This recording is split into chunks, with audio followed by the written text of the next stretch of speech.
Burney. My ministry is to serve the conference as the Director of Ministerial Services and as the Assistant to the Bishop.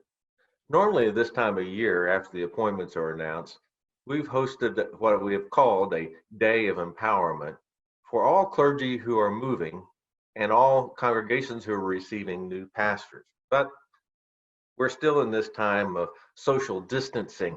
So perhaps we're going to call this a moment of empowerment that we're bringing to you via this web page. I'd like to begin with a familiar passage from Matthew chapter 28, verses 17 through 20. Jesus came and spoke to them. I've received all authority in heaven and on earth. Therefore, go and make disciples of all nations, baptizing them in the name of the Father, the Son, and the Holy Spirit, teaching them to obey everything that I've commanded you. Look, I myself will be with you every day and to the end of this present age. With that great commission that Jesus has given us, this moment of empowerment, its very purpose is to bring you some experiences, some opportunity to get to know each other. But the bottom line purpose is so the mission of the church, the local church, continues to be moving forward in discovering, developing, and sending passionate spiritual disciples. As a part of this empowering moment, we'll hear from Bishop Fairley as he brings a word from his heart to us in this time of transition.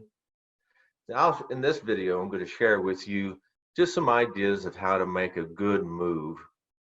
And then Eric Bryant, the Director of New Church Development, will bring to you some ideas about a tool called Mission Insight. It's a way for churches to get to know who their neighbors are and what are the needs of their community so that they can know more and more about their own mission field. We're also providing 3 resources for you on this page. One is a book written by the late Bishop Coiner called Make a Good Move, Opening the Door to a Successful Pastorate. It's a very approachable book for both clergy and laity to read and just some helpful ideas to think about as we try to further the mission of the local church to make all the transitions go smoothly. 2 other resources that we are sharing with you come from the Lewis Center for Church Leadership. The first one is entitled 50 Ways to Welcome a New Pastor. And the second one is 50 Ways to Improve Pastoral Transitions. These are some just good, helpful ideas as we anticipate a transition, how we can make them go the best, so not to distract from the mission of the church. For clergy, it's important to leave well and also to arrive well. It's important for the current pastor to have a good relationship with the incoming pastor, letting them know things like who is in the hospital and who are the homebound members of the church, to let them know about important traditions of the church and schedules and calendars of the church. All these kinds of things can be helpful to someone who's coming in so they don't have to find those things out for themselves.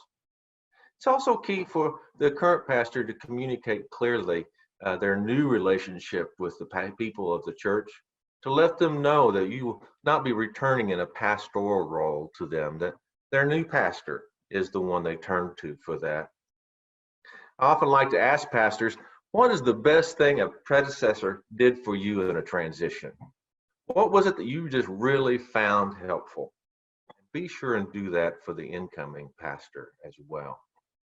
Now, of course, you want to arrive well. You want to do things that build relationships in cooperation with your pastor-parish relations committee, to do things that build trust, that convey to your new congregation that you want to be their pastor, that you do love them and they can trust you, and that you do have a passion for the mission of the church.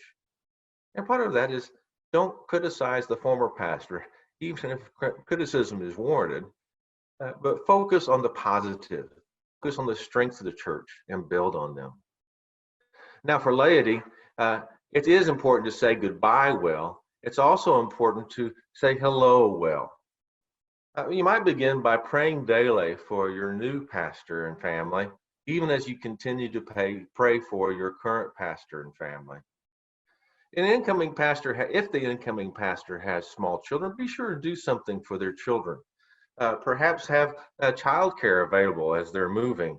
Uh, Invite the children in the household to do things with others of their same age.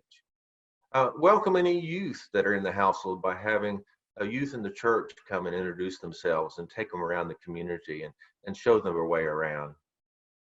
I think it's a great idea for church members to send cards of welcome to their new pastor and new pastoral family. But be sure that they're cards of welcome and letters of welcome, not instruction.